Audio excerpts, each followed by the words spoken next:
Hello everyone, this is Dieter from Retro Gaming, and today I want to talk about a new idea I had, how to make unlimited replayability using existing assets for Astroneer. So let's start taking a look at this. So before we begin, spoiler warning, we are going to talk about the Astroneer ending.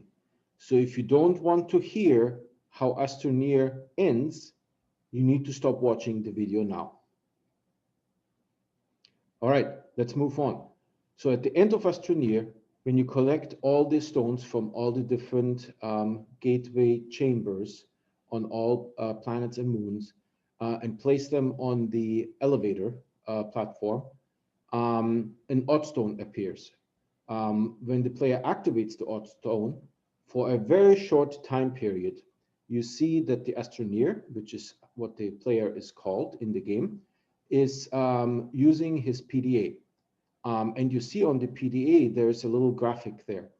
So the graphic then switches over to this one, where a progression is shown. The player moves from planet to planet and completes the same quest over and over again. So you can clearly see that the line moves from point 1 to point 2 and to point 3. At the same time, there's also an indication that there are some solar systems that are unexplored. They haven't been finished by the player yet, right? The player then sees a rift appear, and instead of going back to the spaceship, the player decides to go for the rift. And then what happens is that the automation in the spaceship loses the location of the player, and specifically it starts printing a new player. The same thing that happens when the player dies, right? A new player is being printed, and the player is positioned at the starting base on Silva. Everything is the same, right? All the buildings, all the platforms that the player built, everything is there. All the resources that the player mined are gone, right? The game basically restarts over again. And there's no escaping that cycle. So my suggestion is to make the player not go through the rift, but to make the player enter the spaceship and continue with its mission. And to make this easier on the system era team, I know that making new assets is very time consuming, right? The plans, all the different things that need to happen is very time consuming. So I'm going to walk you through some ideas that I had to make the game replayable with unlimited replayability using existing assets. So let's start taking a look at that. First, what are assets? Well, we have the planets and the moons. You see them here. There's 5 planets and 2 moons. We also have biomes. Biomes are the different areas called on the planet. So here we have a couple of examples. These are all from Silva. And here is a screenshot with a computer-aided design tool. This is how the system era team builds the planets. You see here there's the different layers, and each layer has its own biome, including the core layer. And of course, the surface is just one of the biomes. The caves have their own biomes, right? So the first thing that I suggest to do is to assign new planet names from a pre-made list. I'm not suggesting to create names randomly. I'm suggesting to create names randomly, handpick a couple hundred that look good, right? They are not offensive. Things like Uranus is not part of that list, right? So here I used a free tool on the internet. It gives you hundreds of planet names. So again, it's very simple to do this. The idea is to basically curate that list, come up with a couple of hundred planet names, right? And then assign them to the existing planets in the solar system when the player restarts the game, right? So here we see that there's like Abrion and Rotorn and Nenrelia and all these kind of new planet names, right? They are, while they are randomly generated or assigned, they are from a list, right? And the list is curated to make sure that the planet names are suitable for the game. Next is there's the concept of a color palette. So everything in the game has color palettes. The players may not realize that, but the graphic artists that work on the game, they definitely know about those, right? So here we have the picture from before of the different areas. We have forest, grassland, mountains, and the mushroom biome down on silver, right? I spent literally 4 seconds and I got these effects. Now, granted, these are not very good effects, right?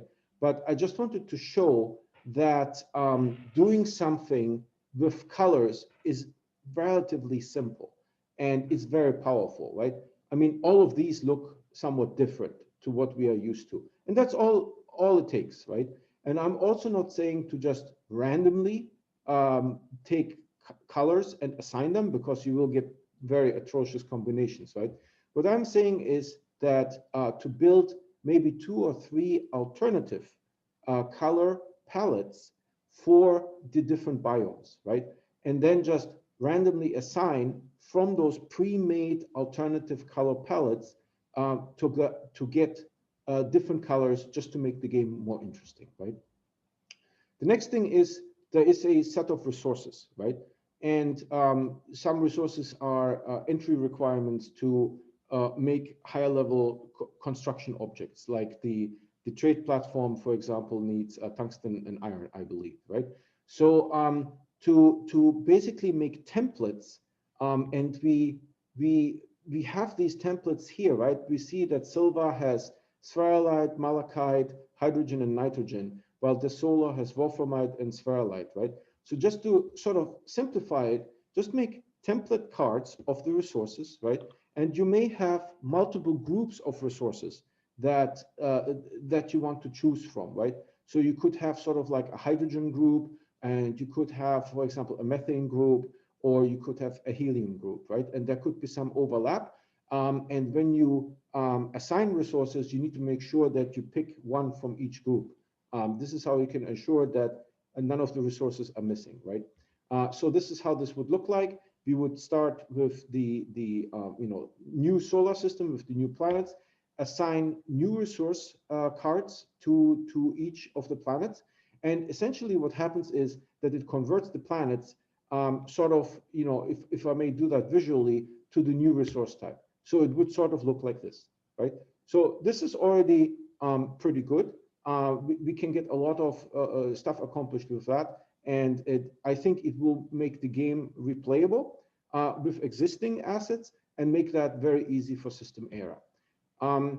Now, it might be harder to add more planets, right? To make more than the 5 planets with the 2 moons, that might be harder, right? But certainly, when we look at the solar system, right, it might be relatively easy to just remove one of the planets. So here, for example, we remove the previous Visenya, or we simply could remove what used to be Calidor over there, right? Or maybe just both, right? So you end up with 3 planets and a moon, right? Again, you need to make sure that the resource cards cover all of the resources, right? Another thing that makes the game more interesting is that I'm assuming that the player gets to keep the research that they did. So the knowledge that they were able to have transfers to the next solar system, right? So I think it is fair to increase the game difficulty a little bit, right? We don't need to have the starting planet to be kind of like a Terran Silva anymore, right? The starting planet now can be anything, because the player has all the research unlocked, right? And they can replay the game. Another way of doing that is maybe not have the research carry over, right? That is also a possibility.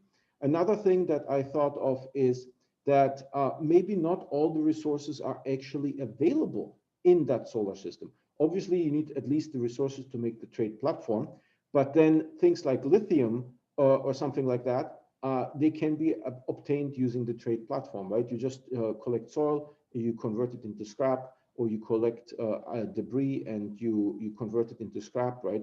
And you make a trade platform. and then you get the resources that you need. Let's say lithium. Lithium may not be present in the new solar system, right? It's a more difficult game, and you need to use the trade platform to take care of the resources. Another idea that I had is not have to unlock all the gateway chambers of all the planets, right? Give the player an option to travel to a new solar system without having to unlock all the gateway chambers. And one of these ideas is to introduce a new drive. So currently, Astroneer has a solid fuel thruster. We have a hydrazine thruster. And so add maybe a new drive, like, an interstellar drive of some sort, right? That allows the Astroneer to simply, it's a one-use thing, right? You leave the existing solar system, you will never be able to come back, and you can simply travel to this newly generated solar system to get a new game started and make it more interesting.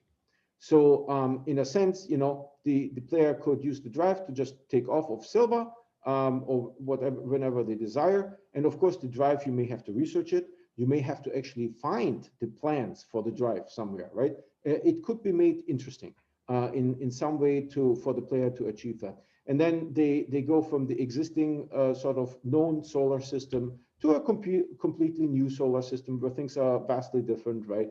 And the player just starts a new game there. And of course, it might be a little bit more challenging because the starting planet may not be a Terran starting planet, right? So that is sort of like my idea about the game and how to extend the game, have unlimited replayability using existing assets. So I hope you like that.